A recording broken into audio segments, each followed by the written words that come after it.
Hello everybody, it's Deuster with Cryptids and Critters Paranormal. I've got another historical story I want to read to you. This one kind of hits home to me because it occurred in my little hometown community of Orange Chapel.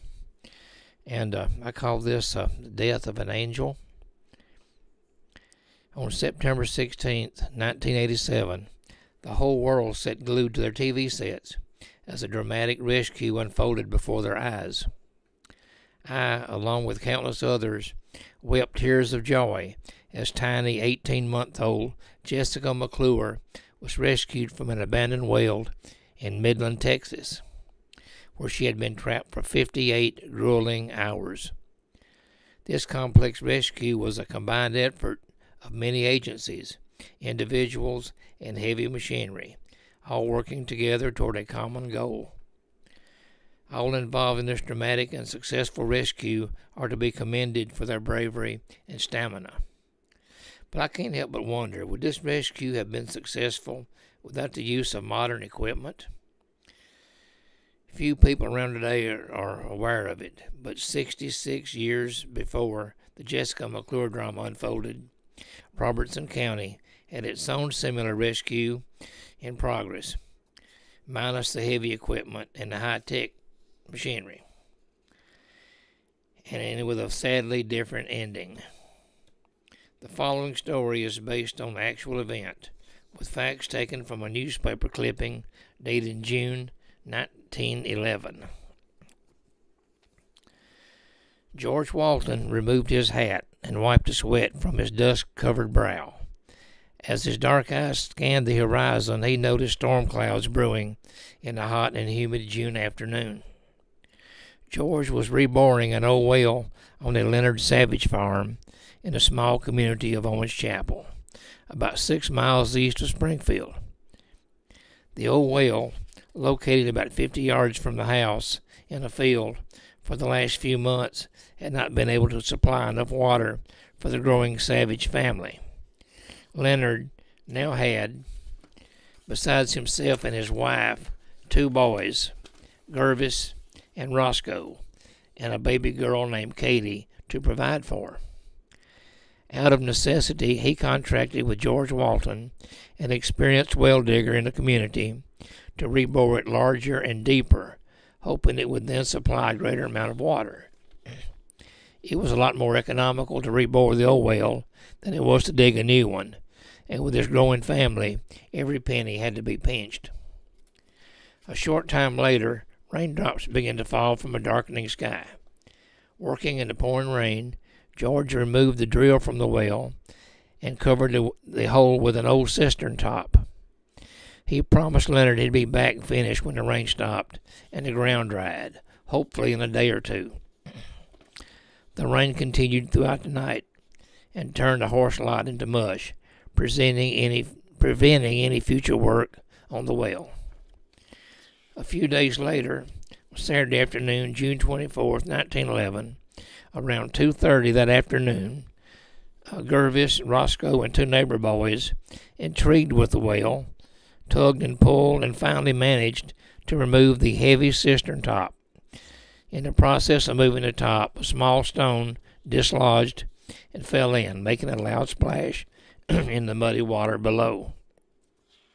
They were fascinated by this and dropped another rock in, and another, followed by several more, laughing and giggling all the while. Little did they realize in a few seconds this childish amusement would change their lives forever. 3.5-year-old Katie was on the front porch, wearing her summer hat and watching the boys amuse themselves at the well. Her curiosity finally got the best of her, and she walked over to see what was so amusing to the boys. Upon seeing them dropping rocks in the well, she picked up a rock and walked up to the gaping hole. As she attempted to drop the rock in, she stumbled and fell into the well opening, feet first. The boys were terrified and ran across the field to tell Mr. Savage, who was working in the cornfield some 300 yards away. They were excited and scared, and all tried to speak at once, and it took a minute or so before Leonard could grasp on what the yelling and screaming was all about. When he finally grasped what they were trying to tell him, he ran in a frenzy to the well, where he peered in and saw his baby daughter's hat about 8 feet down. Panic-stricken, he ran to the barn, retrieved a long pole, and attaching a hook as he ran back to the well, prayed that he could reach her. But when he retrieved a small hat from the muddy hole and was able to see her, he gasped. Her hands were extended over her head, and the reality hit him that his precious daughter was a lot deeper than he could possibly reach. "Katie, can you hear me?" he asked between sobs. "Get me out, Daddy," she cried. "Hold on, baby. I'll get you out," he yelled to her. "Just hold on." The well casing, narrow toward the bottom, was squeezing on her chest, and with each shallow breath she slipped deeper and deeper into the depths of the well. Leonard sent the boys to get help, and shortly afterwards Ronald Savage, who was Leonard's brother, arrived with a coil of rope slung across his shoulder. Looking the situation over, he tied a loop in the rope and lowered it down to her, telling her, "Put this rope around your hands, and I will pull you out," he shouted down into the well to her. Summoning all the strength in her tiny body, she somehow managed to slip the rope over her wrist and told them to pull. They pulled, but her body had become tightly wedged in the well, at which point was only 9 inches in diameter. They pulled harder and finally lifted her about 2 feet. It appeared that little Katie would soon be free, but this was not to be. The adrenaline surged through Ronald, and in a desperate attempt to bring her to the surface, snatched on the rope, causing it to slip off her tiny wrist. With the rope no longer holding her, Katie again slipped lower into the depths of the earth.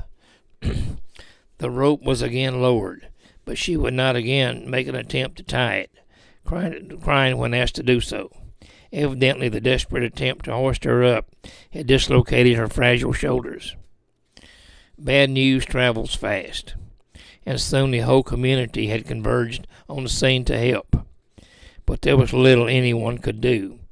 Grown men stood by and cried like babies, hearing her pleas for help, and knowing they were helpless to assist her. This is very emotional for me. By 5 o'clock that evening, in spite of the pouring rain, over 200 men were on the scene.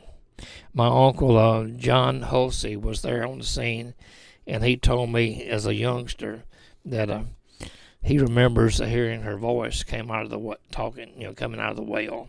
He says it was something he would never forget.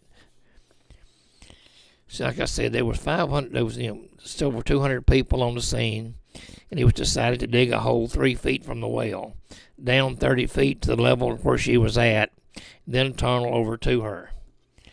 Immediately, a pulley was erected to hoist the dirt, and the excavation started. This is all men with shovels and picks. There's no heavy equipment or modern equipment anywhere around then. The digging was done in teams of 2, with others assisting with the disposal of the dirt, bailing of water, and watching the well. The watchman assigned to the well kept talking to Katie to keep her alert. But as minutes swiftly turned to hours, Katie became less responsive and finally refused to utter a sound. It was the hope of the crowd that she had fallen asleep, but it was more feared that well damp, which is oxygen-deficient air, had formed in the well. Shortly after 6 p.m., a candle was slowly lowered into the well. All eyes were on the candle as it descended, only to see it extinguish at 15 feet, only halfway to Katie. This was repeated twice more with the same heartbreaking results. All hopes of rescuing her alive were abandoned, but the work went on unabated. The men working as never before and continued throughout the night. When daylight finally arrived, it was seen that the water level in the well had risen to the point that Katie's body was completely submerged. By 10 o'clock Sunday morning, with the rain still pouring, over 500 people were on a small farm, all wanting to help. And as the day progressed, the volunteers totaled over 800. During all this time, a trench 7 feet long, 30 feet deep, and 3 feet wide had been excavated. At 6:30 p.m., Hicks Watson and John Whiting were digging on the tunnel when they broke through the wall of the well and reached the body.